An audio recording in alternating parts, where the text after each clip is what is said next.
इन तमाम वायलेंस की हिंसा की जिम्मेदारी हरियाणा की बीजेपी की सरकार और बीजेपी की पार्टी पर आती है। एक आरोपी जो जुनैद और नसीर के केस में आरोपी है, जो वांटेड है, वो इंस्टाग्राम पर अपना वीडियो डालकर कहता है कि आप नूह में जमा हुई है। आप मोनू मानेसर की बात कर रहे हैं? जी जी जी। तो जब कोई एक आरोपी, एक वांटेड पर्सन एक वीडियो डालता है तो सरकार का ये काम था कि वो इसको समझ जाते कि साजिश रचाई जा रही है, एक मंसूबा बनाया जा रहा है। बजाय उसके वहां पर वो इन तमाम लोगों को जमा होने दिए और परमिशन भी दिए और फिर उसको कंट्रोल नहीं कर पाए। तो यकीनन जितना भी हिंसा या वायलेंस हुई है हम उसका कंडेम करते हैं। इसमें कोई इसकी तारीफ या कंडोन करने की हमारे पास जरूरत नहीं है। सरकार की नाकामी है और सरकार लगता है कि वो खुद चाह रही थी, क्योंकि अब पार्लियामेंट के चुनाव हैं, तो वो चाह रहे हैं कि एक तरह के तनाव का माहौल वहां पैदा हो जाए। हरियाणा सरकार पर असदुद्दीन ओवैसी हमलावर हो गए हैं और उनका कहना है कि मोनू मानेसर की वजह से यह हुआ। जो व्यक्ति सोशल मीडिया पर वीडियो डालता है और उसके बाद से वहां भ्रम की स्थिति पैदा होती है, यह तनाव होता है, वो मोनू मानेसर जो वांटेड है, वो जो नासिर जुनैद हत्याकांड में वांटेड है, आरोपी है, वो वीडियो डाल देता है लेकिन पुलिस उसको पकड़ नहीं पाती। पुलिस की नजर में वो फरार चल रहा है और पुलिस स्थिति को काबू में नहीं कर पाती। हरियाणा सरकार ये कहती है कि हमें अंदेशा तक नहीं था। गृहमंत्री ने यह बात कही कि हमें खुद अंदेशा नहीं था इस बात का कि ये स्थितियां वहां पर हो सकती हैं, लेकिन अब असदुद्दीन ओवैसी ने राज्य की बीजेपी सरकार को घेरा है।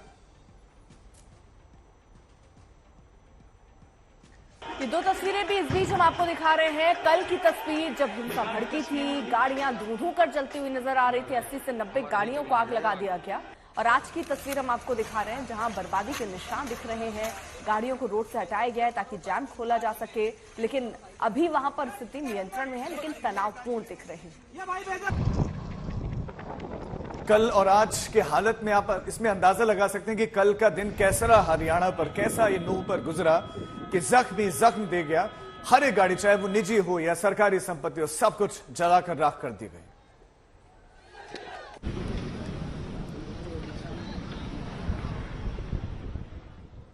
असदुद्दीन ओवैसी हमलावर है। असदुद्दीन ओवैसी से हमारे संवाददाता मिलन शर्मा ने खास बातचीत की है, आपको सुनाते हैं। इस वक्त हरियाणा भी जलता हुआ दिखाई दे रहा है। नूह मेवात में जो वीएचपी ने प्रोसेशन निकाला था, उसके आसपास इतनी पत्थरबाजी और इतनी हिंसा हुई कि उसमें 2 होमगार्ड्स की डेथ हो गई है। सुनाई में जा रहा है कि मस्जिदें भी जलाई गई हैं, हिंदुओं को भी नुकसान हुआ है। इन तमाम वायलेंस की हिंसा की जिम्मेदारी हरियाणा की बीजेपी की सरकार और बीजेपी की पार्टी पर आती है। एक आरोपी जो जुनैद और नसीर के केस में आरोपी है, जो वांटेड है, वो इंस्टाग्राम पर अपना वीडियो डालकर कहता है कि आप नूह में जमा हुई है। आप मोनू मानेसर की बात कर रहे हैं? जी जी जी। तो जब कोई एक आरोपी, एक वांटेड पर्सन एक वीडियो डालता है तो सरकार का ये काम था कि वो इसको समझ जाते कि साजिश रचाई जा रही है, एक मंसूबा बनाया जा रहा है। बजाय उसके वहां पर वो इन तमाम लोगों को जमा होने दिए और परमिशन भी दिए और फिर उसको कंट्रोल नहीं कर पाए। तो यकीनन जितना भी हिंसा या वायलेंस हुई है हम उसका कंडेम करते हैं। इसमें कोई इसकी तारीफ या कंडोन करने की हमारे पास जरूरत नहीं है। सरकार की नाकामी है और सरकार लगता है कि वो खुद चाह रही थी, क्योंकि अब पार्लियामेंट के चुनाव हैं, तो वो चाह रहे हैं कि एक तरह के तनाव का माहौल वहां पैदा हो जाए। और आपने सही कहा कि 2 होमगार्ड का भी उसमें उनकी मौत हुई है और साथ ही साथ अंजुमन मस्जिद सेक्टर 57 के इमाम मौलाना साद का भी एक मॉब ने कल मस्जिद का घेराव किया और फिर मस्जिद को जलाया और इन तीन लोग को मस्जिद से निकालकर पुलिस की मौजूदगी में उनको, ये लोग कह रहे हैं, इनको मारा और पीटा गया। और ये 19 साला मौलाना साद जो बिहार के सीतामढ़ी जिले से आए थे, उनकी मौत हो गई। तो ये सरासर नाकामी है बीजेपी की, सरासर नाकामी है बीजेपी पार्टी की। और अगर वो इसी तरह अगर ये समझते रहेंगे कि हम running with hare, hunting with hounds करेंगे, तो फिर ये तो देश के लिए ठीक नहीं होगा। और मैं शुरू से कह रहा हूं कि एक्सट्रीमिज्म किस में बढ़ रहा है, रेडिकलाइजेशन किस का हो रहा है, मगर ये सरकार के सर पर जू नहीं रेंगती, तो अब इसका खामियाजा जनता भुगत रही है। सर लेकिन हर साल यात्रा निकलती है इन्हीं इलाकों से जहां से निकल रही है। इस साल ऐसा क्या लग रहा है? पुलिस की तफ्तीश भी चल रही है, कहा जा रहा है कि प्री प्लान भी हो सकता है। अब प्री प्लान हो या ना हो, मगर हिंसा तो हो चुकी है। जब एक आरोपी एक वीडियो डालता है तो सरकार को तो अपना पूरी तैयारी करना था। अब ये कह रहे हैं कि वो नहीं था, ये नहीं था। भाई ये सब वीडियोस हैं कि उस जुलूस में किसी के पास हथियार भी हैं। ये सब कहां से आया? तो ये सब सरकार की नाकामी का सबूत है ना। ये जहांगीरपुरी में भी ये हो चुका है जहां पर आप खुद गए थे हिंसा के। जहांगीर हर जगह हो रहा है, चाहे वो प्रोवोकेटिव गाने होते हैं या फिर प्रोवोकेटिव स्लोगन्स होते हैं, और उसके बाद फिर हम देखते हैं कि ये वायलेंस का रूप और शक्ल अख्तियार कर जाती है, और ये बड़ी अफसोस की बात है। आरपीएफ कांस्टेबल रेलवे के मुंबई से जयपुर के एक्सप्रेस में पहले अपने सहयोगी को शूट कर देते हैं और फिर 3 लोगों को, उसमें से 2 मुसलमान पैसेंजर्स भी, उनको शूट करते हैं।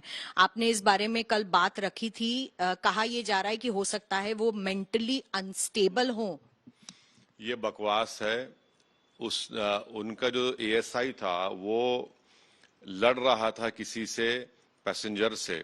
वो बेचारा सीनियर ऑफिसर उसको रोका कि भाई तू बहस मत कर। उसको वहीं पर कत्ल कर दिया मीना साहब को। फिर दूसरी बोगी में गया और एक मुसलमान को आइडेंटिफाई किया, उसको गोली मार दिया। फिर एक और बोगी में गया, फिर मुसलमान को देखा, वहां गोली मारा। 3 मुसलमानों को और एक मीना साहब को जो राजस्थान के उनका मर्डर करता है।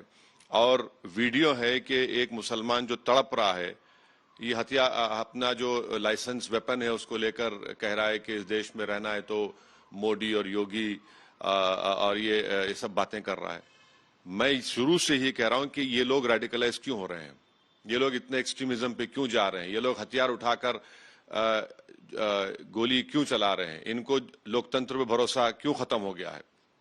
और इस तरह से रेडिकलाइज तो मोदी सरकार इनको कर रही है।